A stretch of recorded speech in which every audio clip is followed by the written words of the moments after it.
दोस्तों, आप देख रहे हैं बॉलीवुड ऑफिशियल चैनल और आज हम बात करेंगे प्रदीप पांडे चिंटू की अपकमिंग फिल्म प्रेम गीत 3 के बारे में। जी हाँ, प्रेम गीत और प्रेम गीत 2 से भी शानदार फिल्म बनने जा रही है, जिस फिल्म का नाम है प्रेम गीत 3।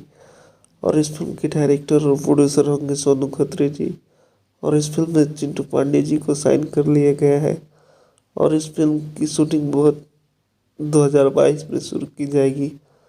अभी इस फिल्म की हीरोइन का खुलासा नहीं किया गया है, कौन सी हीरोइन रहेंगी। आप लोग कमेंट करके बताइएगा कि कोई पुरानी हीरोइन रहेगी या कोई नई हीरोइन, कमेंट करके बताइएगा। और आप लोगों को प्रेम गीत 3 का न्यूज़ कैसा लगा, कमेंट करके बताइएगा। और इस फिल्म की शूटिंग 2022 में मार्च से की जाएगी, तो आप लोगों को ये न्यूज़ कैसा लगा, कमेंट करके बताइएगा। और हमारे चैनल पर नए हैं तो चैनल को सब्सक्राइब कीजिएगा, लाइक कीजिएगा, शेयर कीजिएगा।